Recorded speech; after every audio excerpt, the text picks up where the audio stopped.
Hello friends, welcome to all of you. This is Dr. Venkatesh Gopula, Assistant Professor in Department of Chemistry at Anandibai Rao Arts, Commerce and Science College, Vaipavadi. Friends, today we will discuss about turbidimetry and nephelometry. In this video, we will see the introduction, scattering of light, effects on scattering of light, and also the instrumentation of a turbidimeter and a nephelometer. Let's see one by one.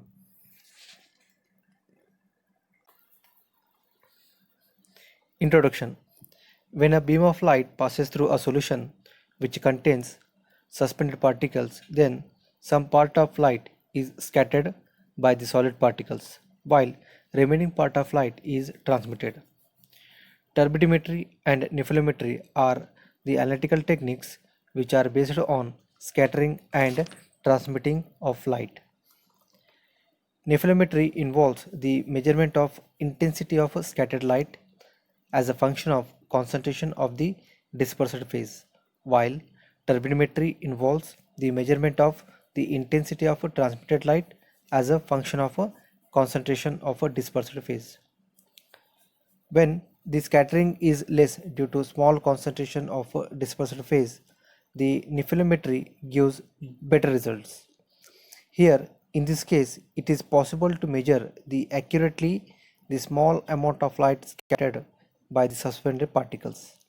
But when scattering is intense due to high concentration of dispersed phase, turbidity gives more satisfactory results.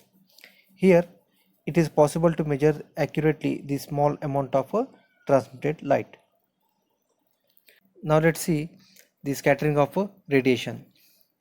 When a light passes through a solution containing suspended particles, scattering takes place if the size of these suspended particles is less than the wavelength of incident light, whereas light get reflected if the size of suspended particles are greater than the wavelength of incident light.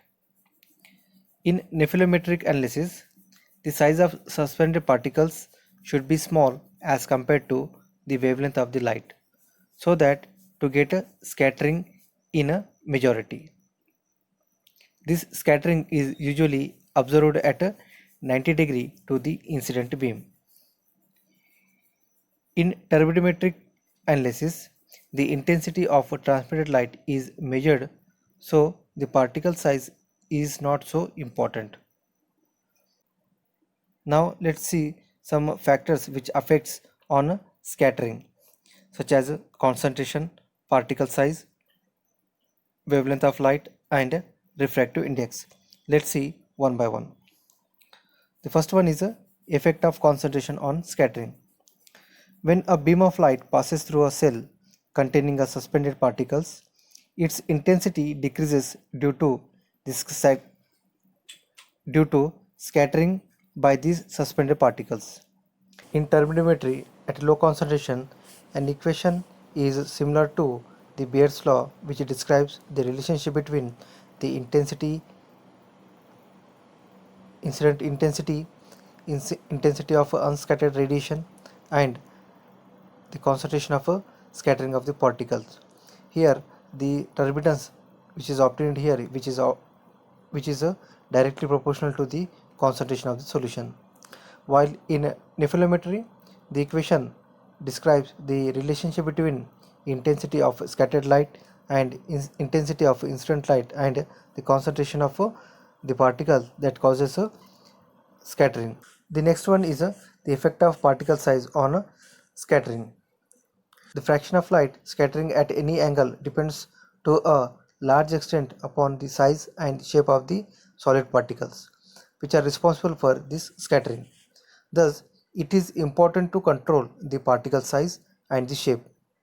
The factors which influence the particle size during the precipitation, such as concentration of the reagent, rate, and order of mixing of reagents, time allowed for particle growth, and also the temperature and pH. All these factors are also affects the turbidimetric and nephelometric analysis. So this is about the particle size which affect on the scattering. The next one is a effect of a wavelength of light on scattering. The turbidity coefficient K is related to the wavelength of incident light by the equation K into S into lambda raised to minus T, where S is turbulence, lambda is a wavelength, and T is depend on the particle size. For particles smaller than the wavelength of light, then the T is 4, while the particles having similar to size of wavelength of light, then the value of T is 2. The last factor which affect on scattering is a refractive index. The best results are obtained when there is a appreciable difference between the refractive index of the suspended particles and suspension medium. So these are all four different types of factors which affects on scattering of light. Now let's see the instrumentation of a turbidimetry. A block diagram of a turbidimeter you can see here. The light from the intense source is collimated by a lens and focused on the sample cell, which containing the sample. Here, the monochromatic light is desirable, but it is not compulsory. The transmitted beam is then made to fall on photocell, which converts light energy into current. This current is so produced is then read by the meter in terms of turbidence. The turbidimeter cannot be used for the solutions containing optical active substances like sucrose, glucose, and etc. So this is all about the turbidimeter. Now let's see the instrumentation of a nephelometer. In a nephelometer, the intensity of scattered light is measured by using a detector, that is a PMT, which is nothing but the photomultiplier tube. The detector is mounted on a turnable or movable for positioning at a different angles to the incident beam. For example, 45 degree, 90 degree, 135 degree, etc. to study the scattering of light at these angles.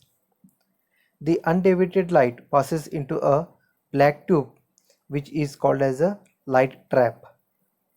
In the absence of suspended particles, the photomultiplier tube records minimum electrical signal, while in presence of suspended particles, the detector records electrical signals which is proportional to the intensity of a scattered light.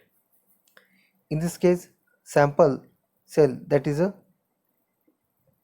semi-octagonal cells, are used, which is a flat faces in rectangular cross section, so that the scattered light is measured at a 90 degree to the incident beam. So this is all about the instrumentation of a nephelometer. I hope you understand. Thank you for watching.